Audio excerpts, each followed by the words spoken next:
All right, I'm having you guys on today to talk about the Savage Factor. Why don't you guys introduce yourselves first, and then we'll kind of dig into things. I don't know who wants to go first. I'll go I'll first. jump in. Oh, go ahead. Go ahead. So my name is Nick Simpson. Been in real estate for the last 8 or 9 years doing fix and flips and some commercial rentals and living in southern Maine my whole life. Nick and I actually live just a couple miles apart. Mm-hmm. So nice and easy to coordinate stuff and schedule things. So Yeah. pretty straightforward guy. Love running, hiking, fishing, being outdoors, and have a wife and 2 young kids. I feel that. How about you, Nick? The other Nick. Yes, my name is Nick Rairdon. I grew up in Westbrook. Now I live in Leamington. I was in real estate, or I was in retail. That is the word I was looking for. I was in retail Was on the edge of my for seat. for quite a while, and then I made the jump 6 years ago to work for myself in distribution. I also enjoy the outdoors. I got two great kids, an Mhm. awesome wife, and basically we just try to enjoy every day. Absolutely.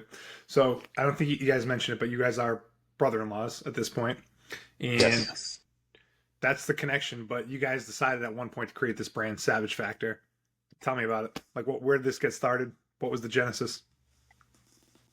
So we were like we both said, we're always out hiking, doing something. So I think 3 or 4 years ago, we were in the White Mountains doing a hike. I think it was Mount Chicora, Hmm. and we were struggling to the top, having a great time. And I remember saying, Why are more people not out doing this and going after the struggle to get the reward, i.e. the view at the top?" Hmm. And Nick said, we you know what, we should start something like that. And I'm like, well, what would we call it? And we started some ideas going back and forth, and I don't remember some of the other names. I'm sure they were horrendous. But when we got back, we're talking about Savage, and we said, what about Right. Savage Factor? And it snowballed from there. We actually, 3 years ago, almost four, we jumped in head first, trademarked it, Yeah. and got that all finalized. We had some shirts printed at a local place. We had some stickers made up, and then it just kind of fizzled out. We didn't have the clarity on where we wanted to go with it. So Right. like most things, if you don't have the clarity, it kind of fizzles out without the right support. So Yeah, we went on that hike. We were amped up, two middle-aged guys, we were throwing out the word savage and, we're not the type of people that are That's the word I gonna, use with my buddies, by the way, too. So I feel like that's a very common word. So we're you've said not the type of people that walk the trail necessarily. It's more of like a speed hike or a little bit of a run and like, what are they running away from type of thing. yeah. And then, so yeah, that's basically, it's the hard work and that when you put in that effort and then you get to the top and you really sit back and look and like, there's more people that aren't seeing this, aren't doing this kind of stuff. And then, like Nick said, it got talking on the ride home. We had an hour ride home of like, man, more people need to tap into, that savage mindset or that the mindset of pushing yourself. And then, like we said, then at one point it was, what are we going to do with it? Well, how do we market it to people? And we just didn't have that, the drive on where it would exactly go. And then fast forward, I would say sometime around November, December of last year, I started calling this year, 2024, the year of the miles, really wanting to dial in a lot of running goals. We were watching a lot of ultra marathon videos. I spent New Year's, I was on the treadmill running, and then I think it tapped into us to really go after the people that, we were just talking to another gentleman the other day, to be the on ramp to people's journey into change and Mhm. into a healthier style of living. A lot of people get caught up in the day to day way of their life and they just succumb to that's what it is. I'm going to feel this way. This is just the way it is. And we want to show people that it's not just the way it is. If you want to be better, if you want to push, there's like minded people out there that you can link up with that will help drive you to your goals. Mhm. So you mentioned the hiking piece and the outdoor piece. You also mentioned some running stuff, which I want to get into, but it could, how could you apply it to other things? What are the other things that kind of come to mind? Is that it just like outdoors, running, being active in general, other sports? Like No, our where thing does it go? is it can literally apply to anything. The savage factor mindset It can apply to recovering addicts. It can apply to people who want to just start eating healthy. You can literally take it, and fitness is kind of our thing right now. Running is kind of our thing, but it can be applied to anything. You don't have to go running. You can decide to go with your wife for a walk around the block 2 or 3 times after dinner. You can decide, you want to lose 10, 15 pounds. You want to cut out soda. Like we said, with recovering addicts, they need support, and there's people out there that it can literally be applied to all walks of life. Nick kind of touched upon it, how, most people listen to, Goggins and all those other big speakers, and they're like, I don't identify with them. I don't ever want to be running 100 miles. I don't want to be, have muscles that make my shirt feel tight. Most people Right. that we're targeting just want to better their life. And to them, it could just be running a 5K, because that's they may be 50 years old and never thought that was possible. It may be getting off medication that they've been on for their lives that they never thought they could come off, and just some simple diet changes with that. We very much feel that a big majority of this country is kind of falling through the cracks. They don't identify with those people. Like I said, they're working through their day, 8-hour days, looking forward to the weekend just to relax. And we truly feel like if they had a little something extra that they were working towards, again, 5K, eating healthy, whatever it might be, if you're better than you were yesterday, you're Right. Savage Factor. So when I hear you guys talk about it, it sounds more like a community. I don't want to say more like a community than a brand, but like there does seem like this community aspect to it. So 100%. what are you doing to connect with the people that you're trying to connect with? Is this like, have you thought about doing a podcast? Are you trying to do meetups? Or are you just trying to just get a message out there for people to hear? So right now we're in the beginning stages of everything. The goal is 100% a podcast. Nick and I have talked about, trying to get one going for like a once a week we meet up and in long form share these kind of our experiences, or get on other people that have started their journeys and share their experiences. Try to find people that people can relate to. And then, Nick and I have talked, and the interaction with people, the feedback of, I saw you do this, so I went out and did this. Or the goal sharing of, this is my goal for this year. This is my goal for 6 months. This is my goal for 3 months from now. And having that feedback and that interaction. I know Nick and I talked at the last race that we'd love to just, if we knew was somebody that was following Savage Factor, or, engaging with the community of Savage Factor, if they had a 5K going on, we'd show up and be standing there cheering them on at the end. Basically being, fostering that environment for people to succeed. Yeah. And I could see a time where it's not necessarily you guys showing up at the race, but someone else that's part of the Savage Factor community that are there to support other members of the community. So I guess it could go a bunch of different directions.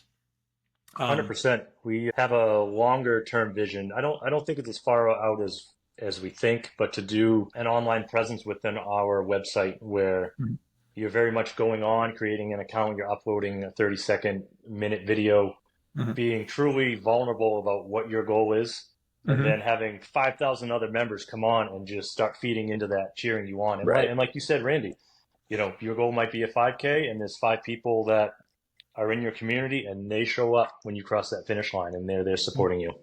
Yeah, Right. That's super cool. We want that Savage Factor shirt. If you're wearing that and you show up to a race, there's a community of people. It's like, you're crushing it. You go for it. Yeah. Yeah, supporting you no matter what your goal is. Right. That's very cool. Yeah. It feels good to be supported. It feels good to support. Like, those are like positive things. And I think we probably need more positive things in the world. So I'm all for that. How'd you guys get looped into the running piece? Like, what made 2024 the year of the miles, like you said? I think last year, the biggest thing for me, I posted one of my best times for Beach to Beacon, and my training was subpar. And then it got me thinking, if I really devoted all of my time and energy into being good at running, what is capable? What am I capable of doing? So for me, again, and I was getting jazzed up with the long ultra videos. It's funny to go from, we're doing 5Ks, 10Ks to then, like I said, our last event was, 70 plus miles. and it's just what are you capable of, and what is your body capable of? And I've always been, driven like that to where's the breaking point and can we find it? And a lot of the ultra video people we watch is, they talk about that breaking point. And I think Nick and I both at one point had a conversation around December, January. It was like, dude, I want to find that breaking point. I want to find that I can't go anymore. So that's when it turned into 2024 being the year of the miles. Love it. So 10 years ago, could you have ever seen yourself doing an ultra marathon?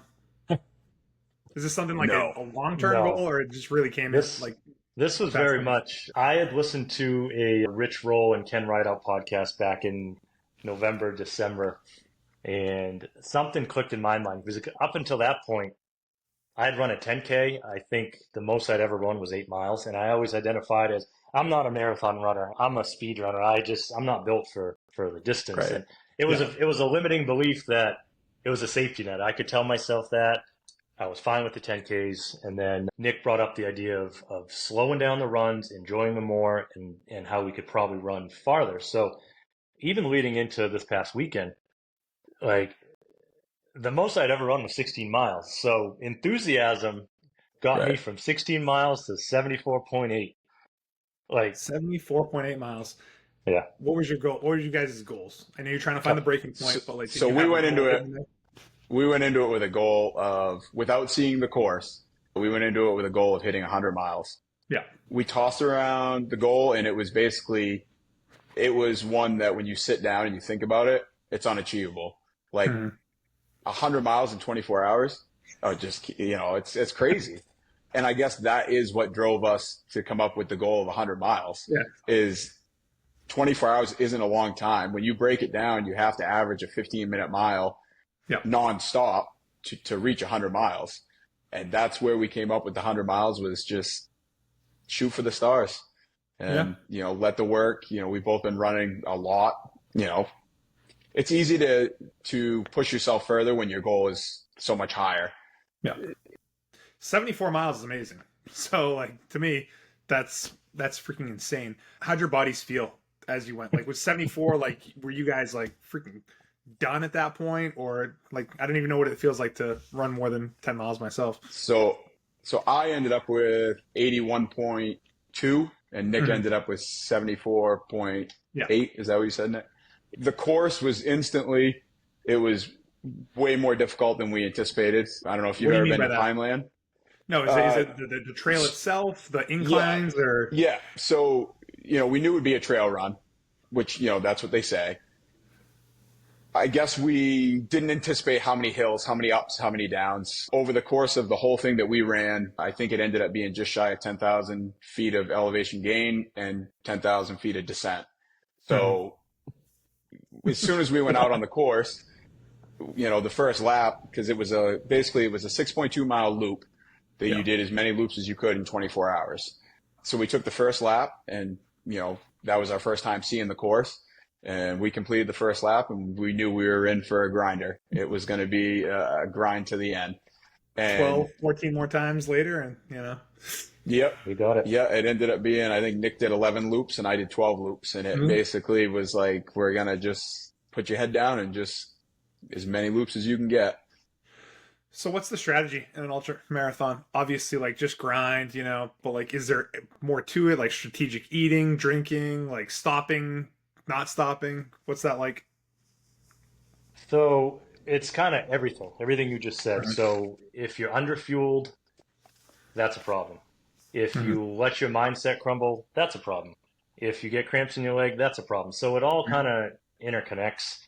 I would say if you fuel right, your body will hold up.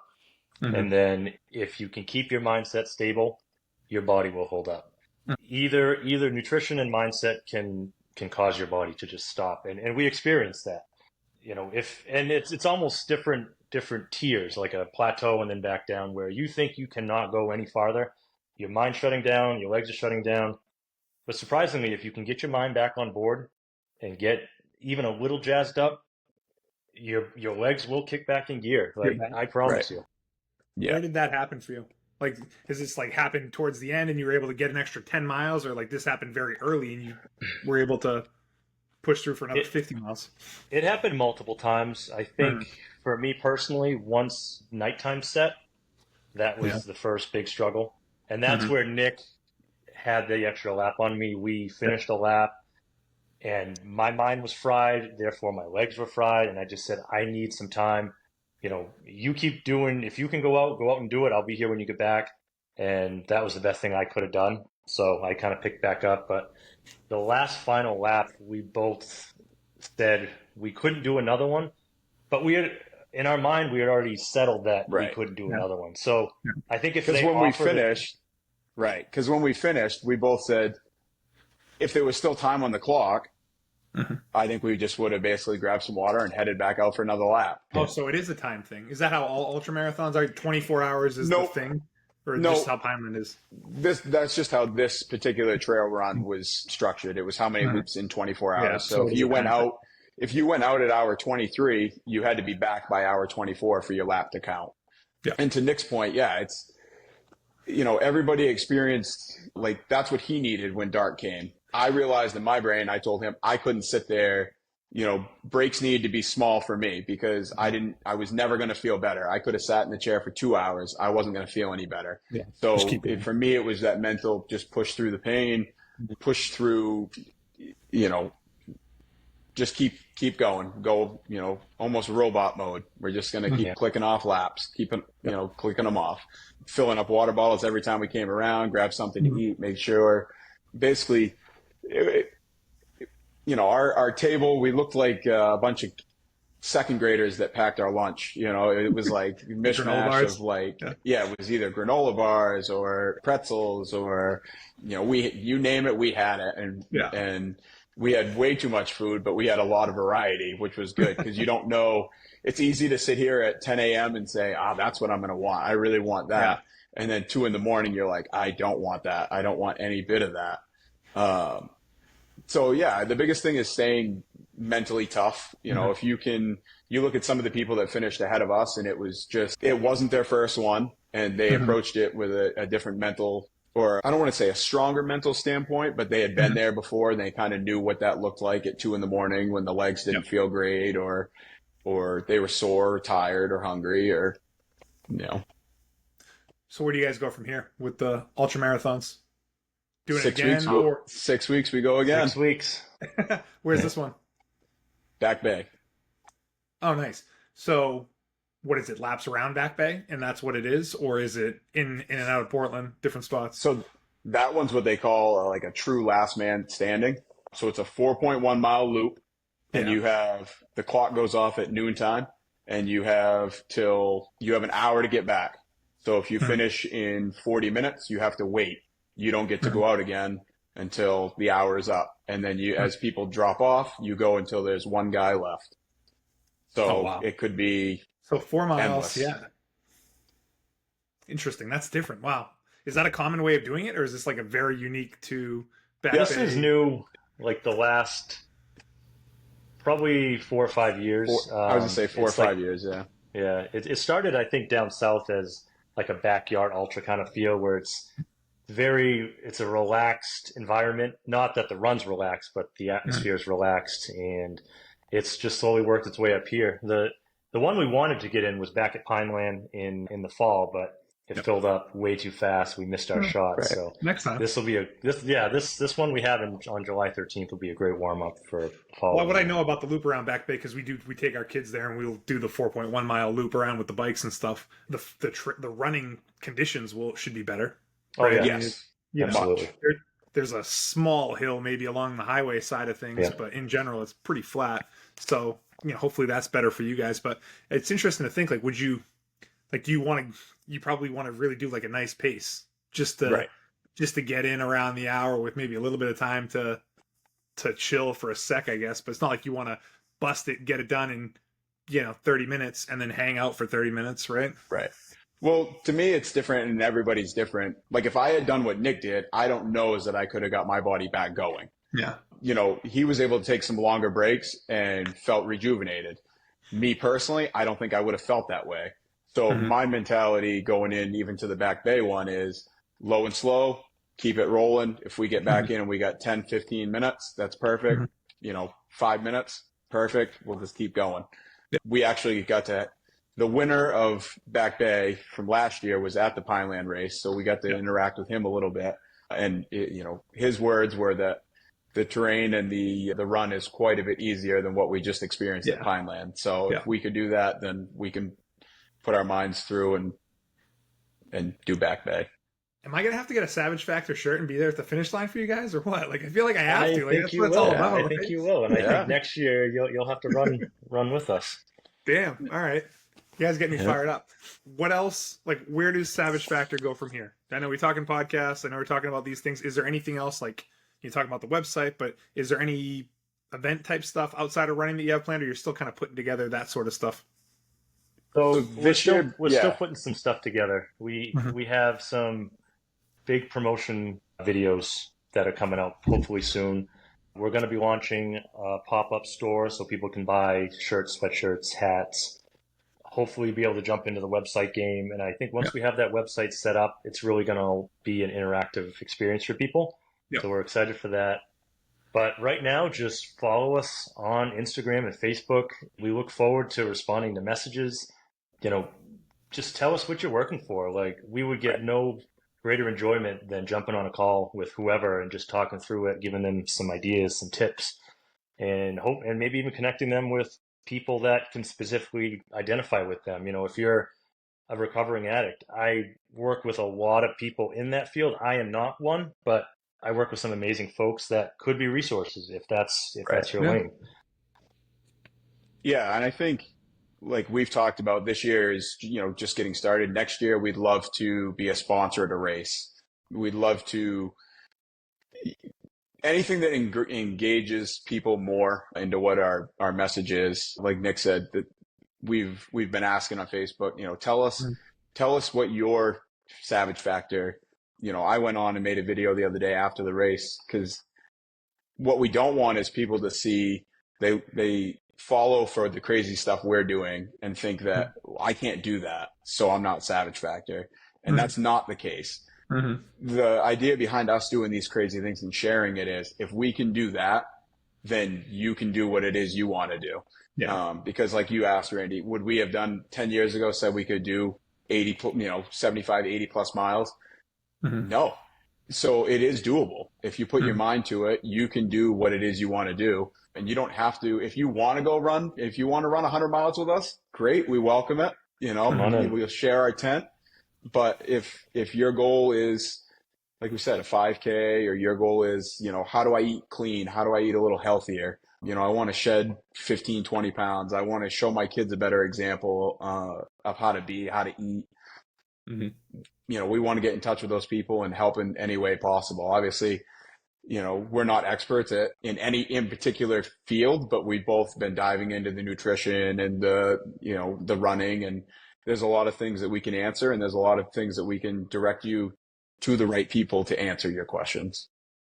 It's a mindset thing. It's a community thing too. So yeah, no one expects you, I think, to be a freaking psychologist or nutritionist or anything like that. But it's all about supporting each other, I think. Do you guys have any women's clothing, or is this mostly like just t-shirts, hats? It's fine if you don't. Right now the shirts are, I believe they're unisex, but my wife and Nick's wife both were wearing smalls, and they said they fit great. Eventually, we'd like to get to the point where we're offering, different designs, different fits. But right now, we're kind of dialing in that, heading down that road, which is pretty broad road. We're learning every time that we go and meet with, we'll give a shout out. We deal with High Pine in Standish. They did these shirts, and we're constantly learning every time we sit down and meet with him about the whole industry of, making clothing for people and what people are looking for. Absolutely. They help you out with the logo too? Or was that, did you guys just do that yourself someplace, or did they just design the font and all that? That was Pine Point Creative over in Wyndham. They did all our graphics. They're doing our promotional videos. Both teams have been amazing. Nick at High Pine and Roy and Jackie and all those guys over at Pine Point. They took Nick and I went in there with a handful of what we were thinking and sat down and basically dumped it all out, and they helped us organize it all, and everyone that we've shared our vision of what it is has loved it, and supported us and been behind it, and they helped. They were amazing in the fact that when we sat down and talked about like what is the logo going to look like, we want it to be powerful, simple, and they nailed it and have done a great job.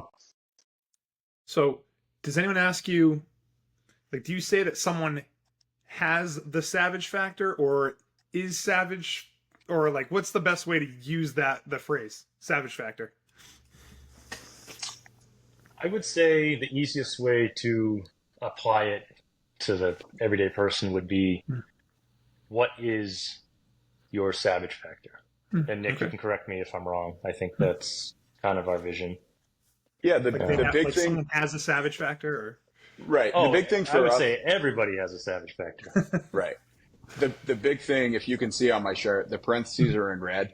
What is it that you can fill those parentheses with that that embodies what savage factor is? Everyone has savage factor, and it's basically what do you fill that blank in with? Love it. Is the website savagefactor.com, or do you have the website launched, or is that coming? I know you've talked about it, but so we haven't actually secured the website yet. We found one that works. Oddly enough, savagefactor.com is taken, unfortunately. Yeah, I believe it. Everything's probably taken. Everything's taken. Yeah. Yeah. But the one we have will be just as good. We just need to get on, secure it, and then start the framework for that. So big things right now: Facebook and Instagram, or just Facebook? Yeah. I know we're connected. No, Facebook and Instagram. Yeah, Facebook and Instagram. So I'll make sure to share all that stuff. So spread the word, man. Get the merch out there. Get the mindset out there. Help build the community. I think it's a cool thing. So thank you very much. Yeah, we appreciate it. Yeah, so we'll just leave it at that, and we'll spread the word. So thanks again for coming on, guys. Appreciate it. Absolutely. We appreciate your time, Randy. And don't log off just yet. So we'll be done. I'll edit this last part out. I just got to stop it.